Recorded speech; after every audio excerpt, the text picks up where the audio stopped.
تاکہ ہم آج جو مسائل پیش آ رہے ہیں ان کا آسانی سے حل نکال سکیں۔ محمد نافع، کون ہے بھائی محمد نافع؟ ماشاء اللہ ماشاء اللہ، واہ واہ، بہت اچھا سوال ہے۔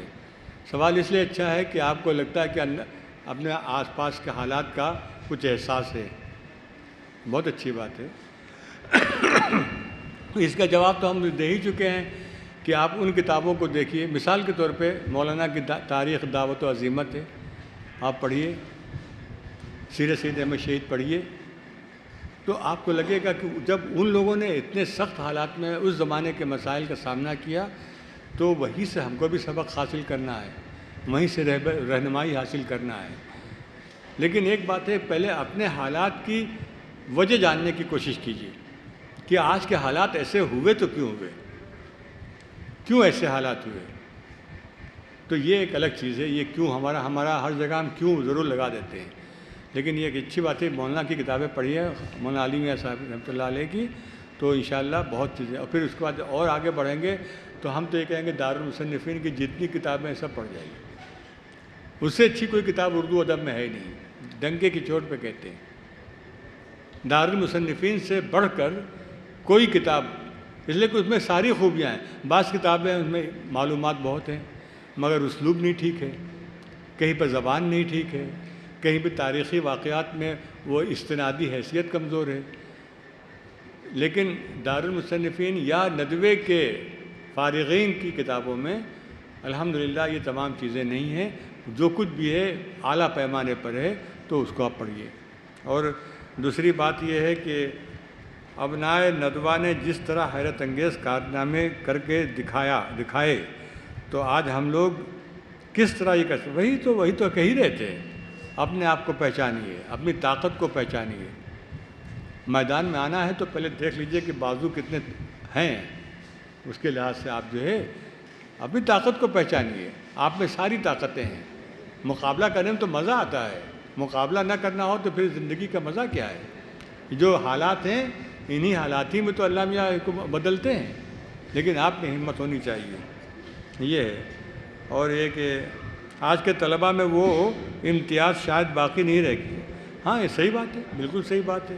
ہمارے طلباء جو ہیں وہ ظاہری چیزوں پہ موبائل کی طرف لپک رہے ہیں، بیوقوفی کی باتیں ہیں، مذہب کے نام پہ بیوقوف بناتے ہیں وہ لوگ، وہ اپنی TRP بڑھاتے ہیں، ان کو پیسے ملتے ہیں، اور ہم لوگ بیوقوف بن کے جو ہے آدھی سچی آدھی کچی باتیں ان پہ اپنا وقت ضائع کرتے ہیں۔ تو یہ صحیح ہے کہ آج کل کے طلباء جو ہیں وہ اپنے سمجھ ہی نہیں پا رہے ہیں کہ کیسے محفوظ رہا جائے۔ یہ کیا ہے، کیا تحریک ندوہ زمینی سطح پر زندہ؟ ہاں یہ ہوئی بات، ہاں اگر ہاں تو وہ کون سے کام ہیں جو تحریک کے انداز میں کیے جا رہے ہیں؟ دیکھیے یہ تو ہے کہ جو تحریک ندوہ کا جو اصل مقصد تھا، جو اس کی اٹھان ہونی چاہیے تھی، یہاں تک کہ شبلی نے ایک جگہ لکھا ہے مقالات شبلی میں ایک مضمون میں کہ میں یہ چاہتا ہوں کہ ہندوستان کی مسلم قوم کے جتنے بھی مسائل ہوں ان کے حل کرنے کا واحد مرکز ندوہ ہو جائے۔ بہت بڑی بات کہی تھی انہوں نے، سارے مسائل، اس کے لیے ندوے کی مرکزیت جو ہے وہ ہونی چاہیے، یہاں پر مسائل آئیں اور یہاں سے ان کے حل تلاش کیے جائیں اور پوری قوم ان کو فالو کرے۔ لیکن وہ یہ بات تو صحیح ہے کہ وہ جو زمینی سطح پر اتنی مضبوط نہیں ہے تحریک ندوہ، لیکن یہ بھی ہے حقیقت ہے کہ چاہے پیام انسانیت ہو، چاہے رابطہ ادب اسلامی ہو، اور تحقیقات شرعیہ ہو، اور صحافت ہو، خطابت ہو، اور جو چیزیں ہمارے بزرگوں، ہمارے جو ذمہ داران ہیں ان کے دائرے اختیار میں آ جاتی ہیں، الحمدللہ وہ کام تو ہو رہا ہے۔ آپ بھی جڑیں ان سے، آپ بھی ادب اسلامی سے جڑ جائیے، آپ بھی پیام انسانیت سے جڑ جائیے، تو بہت سی چیزیں، تحقیقات ادارہ ہے اس سے جڑ جائیے، تبلیغ کے سے جڑ جائیے، دعوت اسلامی سے جڑ جائیے، بہت سے میدان ہیں، کوئی اس کے لیے کوئی پابندی تو ہے نہیں۔ ندوے کے نصاب میں کیا ایک بار پھر تبدیلی بالکل ضرورت ہے۔ یہ ہم اس لیے نہیں کہہ پائیں گے کہ تفصیل سے کہ ہم نہیں جانتے کہ کون سے اب کیا پڑھایا جا رہا ہے، لیکن جو وقت کی ضرورت ہے اس کے لحاظ سے کتابیں ایک سے ایک آتی ہیں، نئی نئی کتابیں جو زیادہ بہتر آسانی سے سمجھ میں آتی ہیں اور زیادہ بہتر انداز سے اپنے موضوع سے ذہن کو آشنا کرا دیتی ہیں، تو وہ تو ہمارے جو سرپرست حضرات ہیں ان کے سامنے یہ مسئلہ رہتا ہے اور وہ لوگ کوشش بھی کرتے ہیں۔ آپ کا کام یہ ہے کہ جو بھی پڑھایا جائے، جو بھی سکھایا جائے، اس پہ جتنا آپ کا یہ حصہ ہے اس کو صحیح طریقے سے ادا کریے، محنت کر کے پڑھیے۔ آپ کی مشہور کتاب کون سی ہے جس کو پڑھ کر ہم لوگوں کو سمجھا سکتے ہیں؟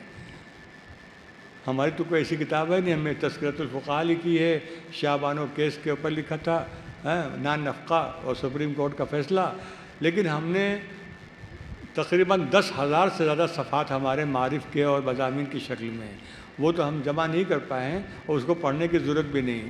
جب آپ کو ہم سے بہترین سے بہترین لکھنے والے آپ کے سامنے موجود ہیں تو ان کو پڑھیے، ہم اپنی کتاب پہ کیا ذکر کریں؟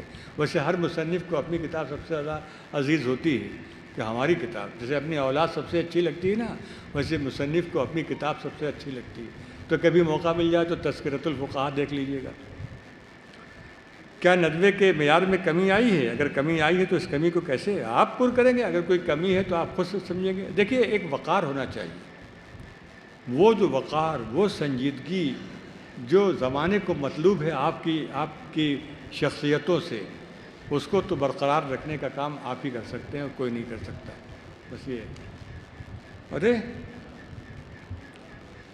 کیا ترانہ ندوہ بھی کوئی ترانہ ندوہ ہے؟ اگر ہے تو اس کی نہیں ہے، ہم تو ہمارے سامنے لکھا گیا تھا، یہ سب جشن کے موقع پر یہ ترانہ مولانا ثانی صاحب نے لکھا تھا، اس سے پہلے کوئی ایسا قومی ترانہ نہیں تھا جو باقاعدہ جس پر ندوے کی چھاپ لگی ہو، یہ پہلا ترانہ تھا۔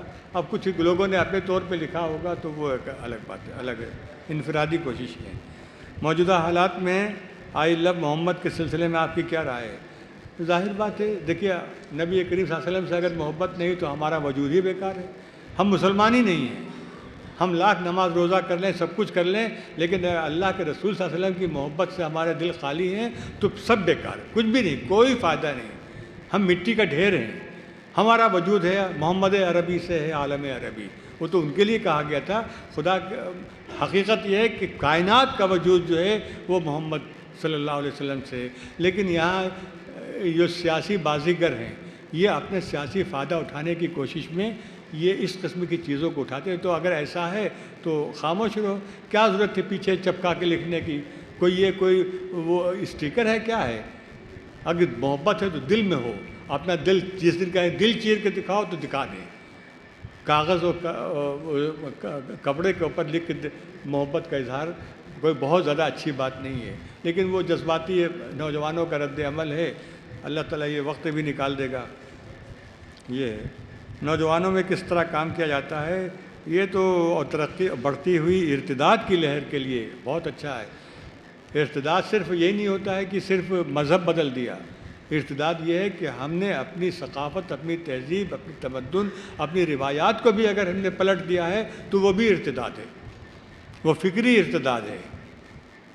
تو اس کے لیے تو آپ کا علم گہرا ہونا چاہیے اور احساس طاقتور ہونا چاہیے۔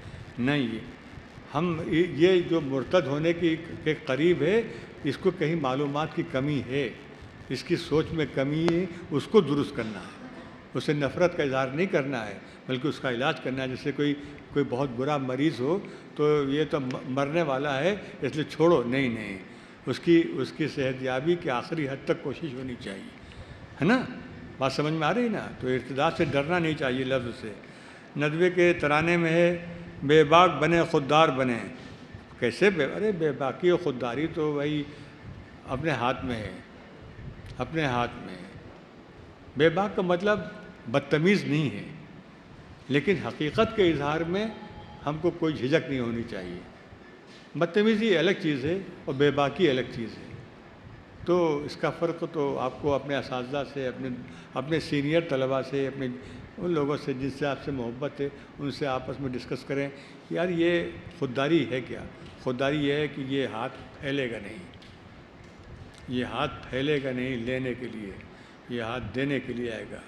مر جائیں گے لیکن اپنی عزت آبرو کو ہم جانے نہیں دیں گے، بھوکے رہ کے. ایک وقت مولانا تقی الدین صاحب نے اپنی کتاب میں لکھا ہے کہ وہ بہت غریب گھر کے آئے تھے, آج تو بہت کروڑ پتی ہیں, دبئی کے شیخ ہو گئے ہیں, لیکن جب یہاں پر آئے تھے پڑھنے کے لیے تو ان کی اماں نے جو ہے بکری کا ایک بچہ تھا اس کو بیچ کے ان کے کپڑے بنائے تھے اور کتاب خرید کے دی تھی.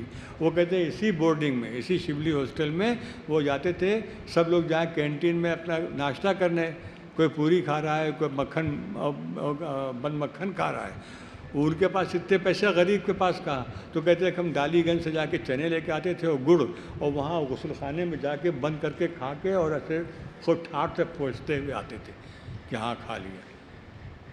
یہ خودداری ہے.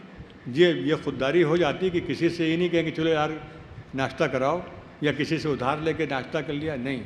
جہاں تک بن سکے اپنی خودداری کو قائم رکھیں, اور اسی کے نتیجہ ہے کہ آج وہ کہاں سے کہاں ہیں. مولانا تقی الدین معتمد ہیں یہاں کے ندوے کے, تعلیم کے. یہ سب چیزوں کو جاننے میں مزہ آتا ہے, حوصلہ ملتا ہے. ہر ایک کا وقت ہمیشہ اچھا نہیں ہوتا ہے, خصوصاً طالب علمی جو ہے وہ بڑے امتحان لے لیتی ہے. ایک امتحان تو وہ ہے ہی ایک کلاس والا, زندگی امتحان لینے لگتی ہے, اس میں پورے اترنا ہے. اس کے لیے خودداری بہت بڑی صفت ہے, بہت بڑی.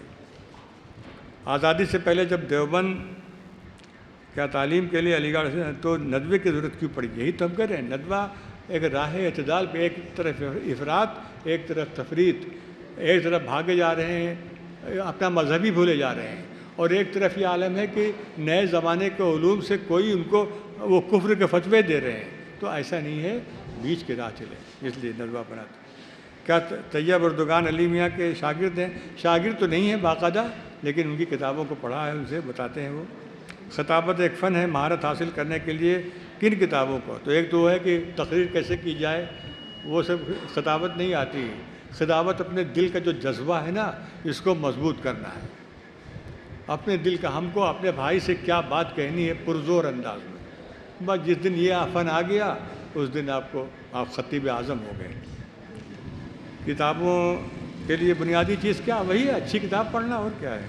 جوش, لگن, جستجو, ولولے کا ہونا کچھ بننے کے لیے بہت ضروری ہے, اور یہ سب اساتذہ محاضرین کے بیانات میں سے ہوتے ہیں, لیکن مرور زمانہ کے ساتھ ختم بھی ہو جاتے ہیں. ختم نہیں ہوتے ہیں, آپ کوتاہی کرتے ہیں اس لیے لگتا ہے کہ ختم ہو گئے. کوئی اچھی چیز کبھی ختم نہیں ہوتی ہے. ہم نے اس کا استعمال نہیں کیا, اس لیے وہ چھپ گئی, مٹ گئی. ہم طلبہ آپ کو ایک قابل ندوی فاضل کی حیثیت, ارے باپ رے باپ, حیثیت سے جانتے ہیں, یہی پہچانتے ہیں. تو ہم جاننا چاہتے ہیں آپ کی زندگی کو بنانے, سنوارنے, سجانے میں کون کون؟ ہمارے بھیا, ہمارے والدین اور ہمارے اساتذہ, بس. اور ہمارے بڑے سینئر طلبہ, تینوں کا برابر کا حصہ ہے. والدین کی دعائیں ملتی رہیں, اساتذہ کی محبتیں ملتی رہیں, اور اپنے سے جو سینئر طلبہ تھے ان کی توجہات ملتی رہی. ان تین چیزوں سے اگر کچھ بنے ہیں, ہم تو بنے ہونے نہیں ہیں, لیکن اگر آپ سمجھتے ہیں تو اس کے پیچھے یہی عوامل تھے. مولانا, دور حدیث میں ہم طلباء مدارس کس طرح زمانے سے مل کر اور کندھے سے کندھا ملا دے؟ یہ تو آپ کے لیے چھو منتر کی بات ہے. آپ کی بنیاد ہی ایسی قائم ہوتی ہے کہ آپ زمانے سے کندھا, زمانہ آپ سے کندھا ملا کے چلے, محتاج ہو جائے آپ کا کہ آؤ ہماری رہنمائی کرو. بس اپنے آپ کو پہچانیے. جو دستور بنایا تھا کیا اس دستور پہ چل رہا ہے؟ بالکل چل رہا ہے. اب ہر دستور پورا کا پورا تو نہیں نافذ ہو سکتا ہے ایک ہی وقت میں, کبھی یہ کبھی وہ, لیکن بنیادی روح سب کی قائم ہے. ہاں, ندوے کے عربی خدمات کو عالم عرب میں کس درجہ جو قبولیت ملی ہے, یہ عالم تھا کہ الباس الاسلامی جب نکلا ہے تو وہاں کے جو بڑے بڑے رسائل تھے وہ پیچھے ہٹ گئے سامنے سے, میدان سے. ہر مصر سے لے کے اور حجاز تک ہر اچھے آدمی کے ہاتھ میں الباس پہنچ گیا تھا, اتنی اس کی مانگ ہو گئی تھی. تو ہے تو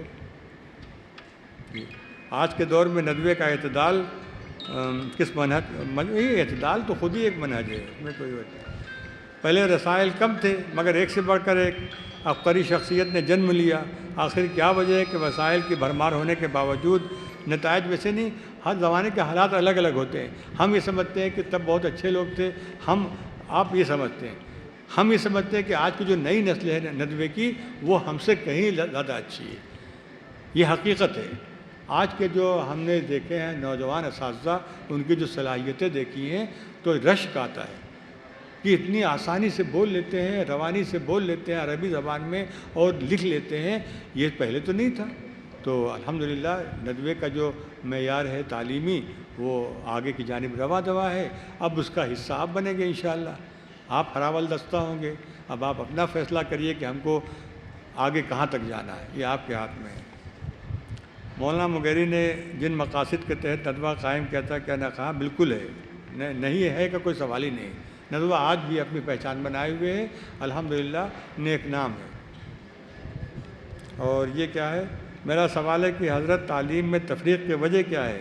تفریق کی وجہ یہی تھی کہ انگریزوں کی زبان سے نفرت نہیں تھی، انگریزوں کی جو بنیادی سوچ تھی، ان کے نصاب کے ذریعے سے جو خدا بیزار سوچ تھی، جو مذہب سے بیگانہ کرنے والی سوچ تھی، جو مادیات کو ترجیح دینے والی سوچ تھی، معاملہ اس سے تھا۔ ورنہ ہم انگریزی ادب میں کو پڑھنا کوئی حرام ہے کیا؟ یا سائنسی علوم کو حاصل کرنا، یہ تو ہمارا حق ہے، ہمارا فرض ہے۔